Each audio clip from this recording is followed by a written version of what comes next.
بسم اللہ الرحمن الرحیم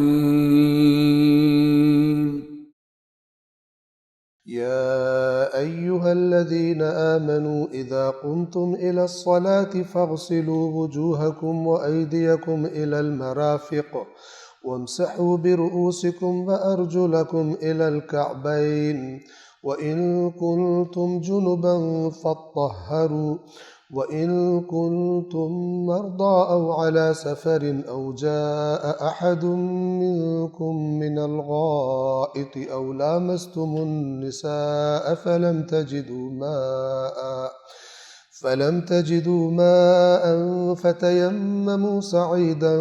طيبا فامسحوا بوجوهكم وأيديكم منه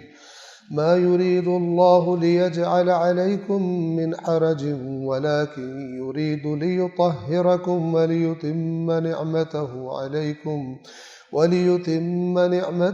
عليكم لعلكم تشكرون۔ سورہ مائدہ کی آیت نمبر 6 سے ترجمہ۔ رحمان و رحیم اللہ کے نام سے۔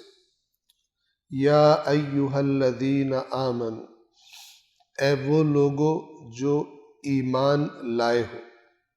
اذا قمتم الی الصلاۃ، جب تم نماز کے لیے اٹھو، فاغسلوا وجوہکم وایدیکم الی المرافق، تو دھو لیا کرو اپنے چہروں کو اور اپنے ہاتھوں کو کوہنیوں تک، وامسحوا برؤوسکم وارجلکم الی الکعبین، اور مسح کیا کرو، جسے ہم مسح کہتے ہیں اردو میں، مسح کیا کرو اپنے سروں کے کچھ حصے کو اور اپنے پیروں کو کعبین تک۔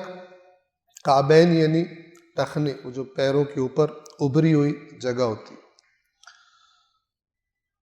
وَإِن كُنتُمْ جُنُبًا فَطَّهَّرُوا،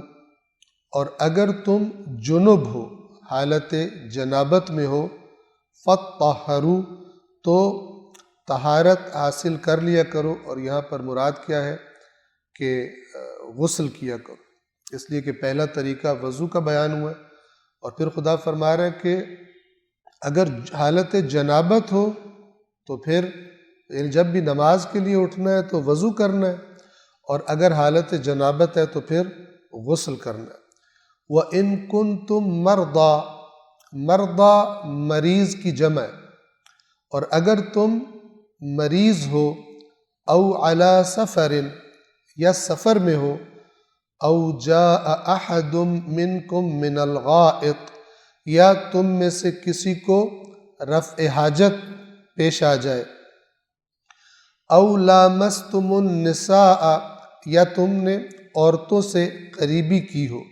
لامستم ملامسہ لمس کرنے سے ہے، لیکن یہاں پر مراد ایسی قربت کہ جس کے بعد طہارت پھر ضروری ہو جاتی ہے۔ فلم تجدوا ماء، یہ آپ کو یاد رہے کہ لمس سے یہ مراد نہیں ہے کہ اگر مثلا شوہر بیوی کو لمس کرتا ہے، ٹچ کرتا ہے، تو اس سے نہ وضو ٹوٹتا ہے، نہ کوئی یعنی وضو بھی نہیں ٹوٹتا، غسل واجب ہونا تو دور کی بات ہے۔ یہ کنایہ ہے، صراحتاً اس فعل کا نام لینے کی جگہ کنایتاً اشارہ کیا، کہ جس کی پھر احادیث میں وضاحت بھی کر دی گئی کہ عورت سے بیوی کے ساتھ نزدیکی کی ہو، ہم بستری کی ہو، تو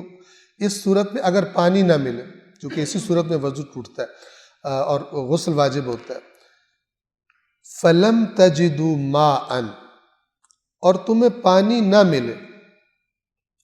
چاہے وضو کی ضرورت تھی، وضو فرض تھا، نماز کا ٹائم آ گیا، اور چاہے جنابت کی حالت تھی اور اب نماز کا ٹائم آ گیا، تو پانی نہیں مل رہا۔ یہ سارے کے سارے جو موارد ذکر کیے، فرمایا جا رہا مثلا بندہ سفر میں ہو لیکن پانی مل جائے تو پھر یہ حکم نہیں ہوگا تیمم کا، پانی نہیں ملے گا تو ہوگا۔ فَلَمْ تَجِدُوا مَاءً، پس تم پانی نہ پاؤ ان تمام حالتوں میں، مریض ہو یا سفر میں ہو یا رفع حاجت کرو یا عورتوں سے قربت کی ہو اور پانی تمہیں نہ ملے، فتیمموا، تو تیمم کرو، سعیداً طیباً، سعید کہتے ہیں زمین کو، لہٰذا وہ تمام چیزیں زمین کی جو ظاہری شکلیں ہوتی ہیں جنہیں زمین کہا جاتا ہے، خواہ پتھریلی زمین ہو اور خواہ مٹی والی خاک والی زمین ہو، اس کو زمین کہا جاتا ہے، اوپر کوئی اور چیز نہ ہو، تو وہ اس میں شامل ہے کہ یہ فقہی کتابوں میں اس کی تفصیل موجود ہے۔ لیکن کون سی سعید؟ سعیداً طیباً، پاک ہو، اس زمین کو نجس نہیں ہونا چاہیے۔ اور یہاں پر میں یہ بھی اشارہ کر دوں، جیسے پہلے بھی کرتے ہیں، کہ جب تک ہمارے پاس کوئی دلیل نہ ہو اور ہمیں علم اور یقین نہ ہو کسی چیز کی نجاست کا، تو شریعت کا حکم کیا ہے؟ وہ پاک ہے۔ آپ کہیں سفر میں جا رہے تھے، مثلا وہاں پہ آپ کو پانی نہیں ملا، اب وہاں زمین ہے، آپ کہتے ہیں یہ زمین جہاں میں تیمم کرنا چاہ رہا ہوں، مجھے کیا پتہ یہاں پہ کسی نے مثلا نجاست پھینک دی ہو، اب نظر نہ آ رہی ہو، تو حکم شریعت کیا ہے؟ یہ پاک ہے۔ جو کہتا ہے کہ نہیں میں تو کنفرم کروں گا پاکی کو، وہ شیطان کا حکم مان رہا ہوتا ہے، اللہ کا حکم، اگرچہ مثلا وہ کہہ رہا ہی ہو کہ میں تو بہت محتاط ہوں، جہاں پہ اللہ نے کہا یہاں پہ احتیاط نہیں کرنی، وہاں جو احتیاط کرتا ہے وہ شیطان کی بات مان رہا ہوتا ہے۔ یہ روایات میں آیا ہے کہ امام کو آ کر کہا گیا کہ فلان شخص بہت ہی احتیاط سے وضو کرتا ہے، بہت ہی، جب پوچھا کہ کس طرح کرتا ہے تو کہ بار بار یوں کرتا ہے، تو امام نے کہا یہ شیطان کی اطاعت کرتا ہے، یہ اللہ کی اطاعت نہیں کرتا، اللہ نے تو سمپل سا وضو بتایا، یہ جو اب بار بار کر رہا ہے یہ شیطان کی کر، یہ وسوسہ ہوتا ہے۔ اور آپ نے شر الوسواس الخناس سے وہ آپ سن چکے ہیں سورۃ الناس میں۔ تو یہ جو وسوسے ہیں یہ بہت سارے لوگ اس کا بڑی بری طرح سے شکار ہوتے ہیں، اور خود تو شکار ہوتے ہیں، جس مولانا سوال کرتے ہیں اس کا بھی ناک میں دم کر دیتے ہیں، یعنی ایک ہی سوال کو مختلف شکلوں میں یوں ہو جائے، یوں ہو جائے، یوں ہو جائے۔ فارمولہ یہ ہے، یاد رکھیے، اگر اس سے جان چھڑانی، جو شریعت نے فارمولہ دیا ہے، وہ شریعت ہی کہتی ہے کہ اگر تمہیں یقین ہو، اور یقین کا فارمولہ کیا ہے؟ اگر تم سے کوئی کہے کہ مثلا اللہ کی قسم اٹھا کے کہو کہ یہ نجس ہے، تو اگر اللہ کی قسم اٹھا کر کہہ سکتے ہو کہ نجس ہے تو پھر یہ نجس ہے۔ وہ تب بندہ کب قسم اٹھاتا ہے؟ سچی قسم،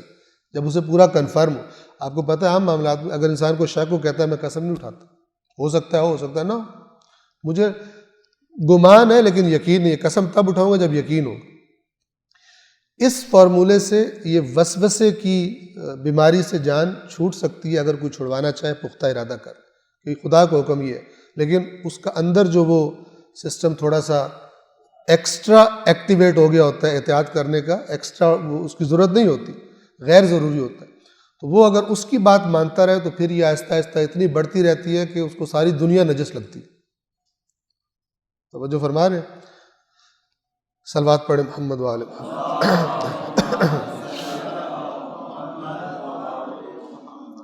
اللہ العلی